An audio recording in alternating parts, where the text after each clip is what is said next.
Maya, all the members of the family and honorees. Bishop, I thank you for many things, but especially for the decades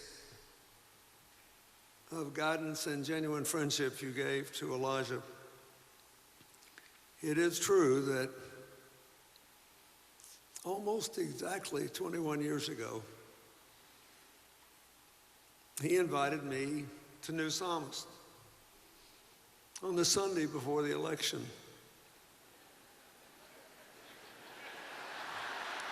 And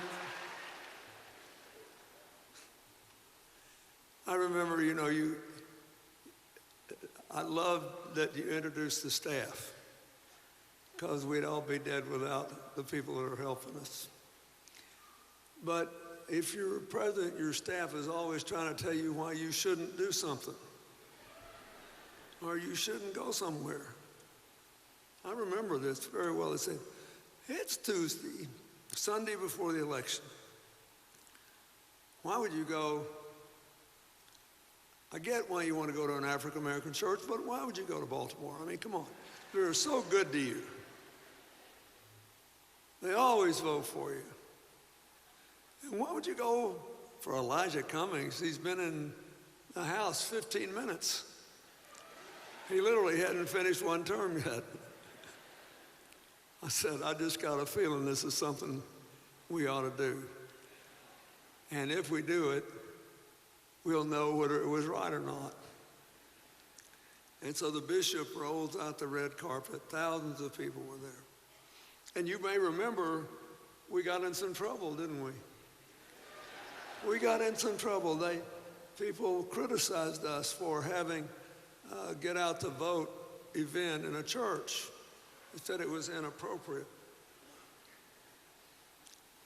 And as I remember, Elijah reminded people that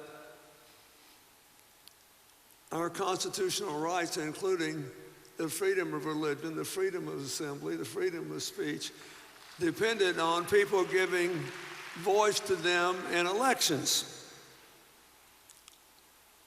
End of debate. Then I got to listen to Elijah talk that day. You talk about a lousy deal. It was, I had to follow both the bishop and Elijah Cummings.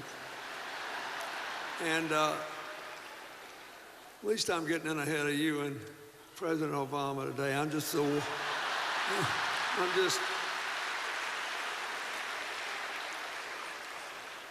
in my old age, I'm the warm-up act. I'm glad to do it. Anyway, Elijah was great. And he ended with his quiet and reasoned and rhythmic voice growing into his booming voice by quoting that wonderful verse from the 40th chapter of Isaiah. They who wait upon the Lord will have their strength renewed. They will run up with wings as eagles. They will run and not go weary. They will walk and faint not. And he just kept doing more and more. The crowd was going crazy.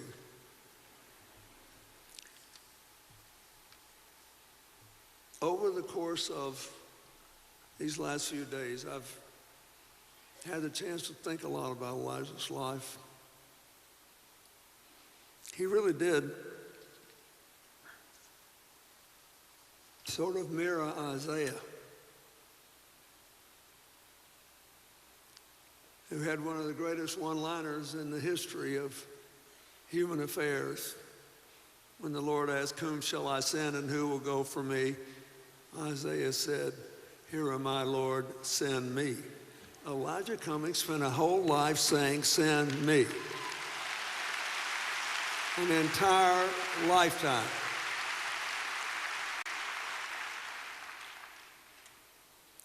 He's not even a teenager when he hauls down to the swimming pool and joins a group to integrate it, and for his trouble gets banged on the head with a glass bottle, leaving him a lifetime scar. which he bore with honor. And then the people of Baltimore sent him to Annapolis, and then you sent him to Washington. On behalf of the rest of the nation, I'd like to thank you. You did a good thing. And then I was looking over all the things that he worked on just in the 4 years we were together. He was elected the year I was reelected, in 1996. He had this amazing array of interests. But we all know now that at least until certain things happen, his legacy is how ardently he honored his oath to protect and defend the Constitution of the United States.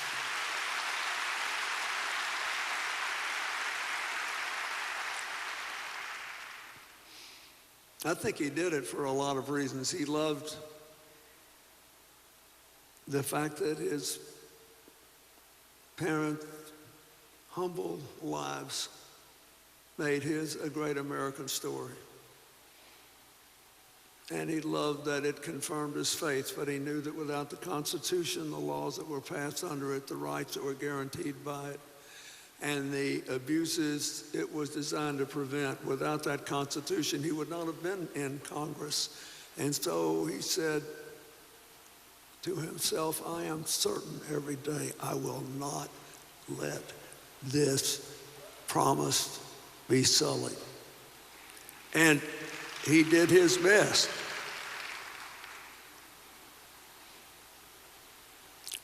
And while doing his best and fighting his heart out, sticking up for Hillary and lots of other people, many of whom were voiceless and weak and will never be known. While doing all that, he actually made, in one of the most partisan periods in our country's history, a lot of Republican friends. Why did he do that? How did he do that? I think he did it because everybody could see he was a real deal. He was doing what he believed. His heart was in it. And I think he did it because no matter how hard he fought and how passionately he argued, he tried to treat everybody the way he wanted to be treated, the way he thought America should be treated.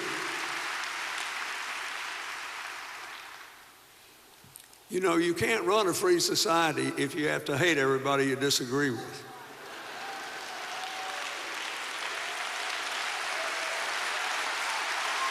I mean, sooner or later, if you've been married 45 years and both of you are thinking, you're going to have a disagreement or two. Sooner or later, if you're in a business or a team or in a campaign and you're thinking, you're going to have disagreements.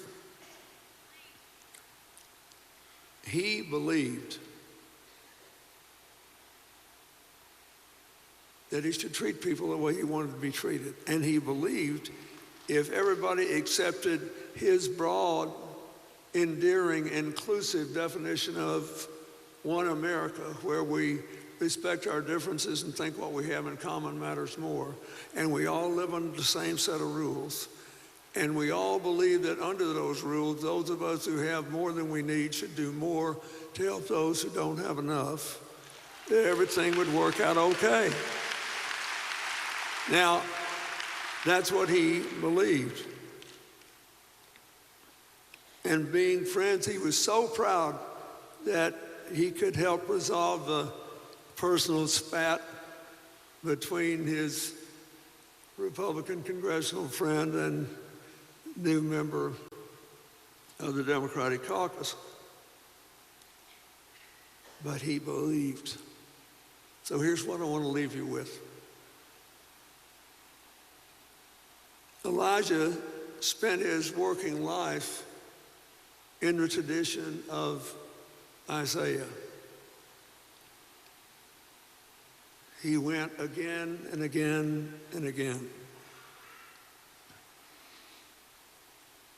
But I think in his lasting legacy to us,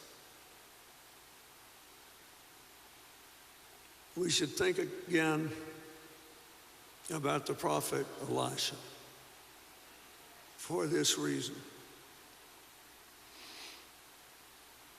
He was about to be killed for his ardent promotion of his faith. He hid in a cave, either within or next to Mount Sinai.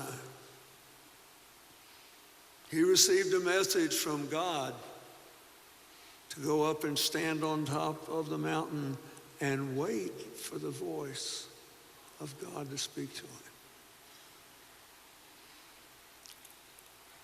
So look, he'd already had a pretty hard time. Just like at the end of Elijah's life, he's already had a pretty hard time. You got to go through this too.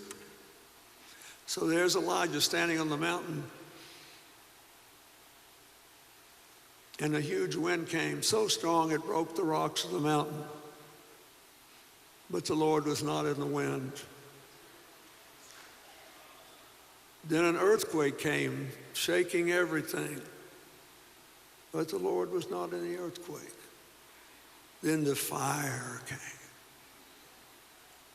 But the Lord was not in the fire. And then, what does the scripture say? A still, small voice.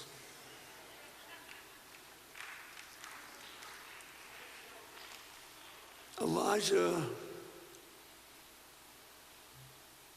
by that point, had gotten rid of all the pomp, all the circumstance, all the glory for the still small voice.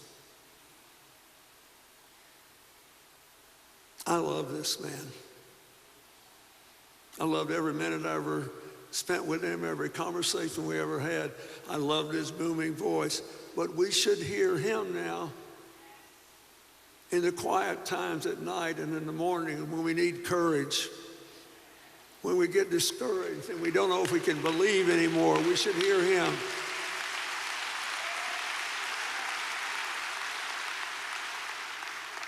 Let our Elisha be for us what he himself heard, a still small voice that keeps us going, keeps us grateful, keeps us happy, and keeps us moving. Thank you, and God bless you.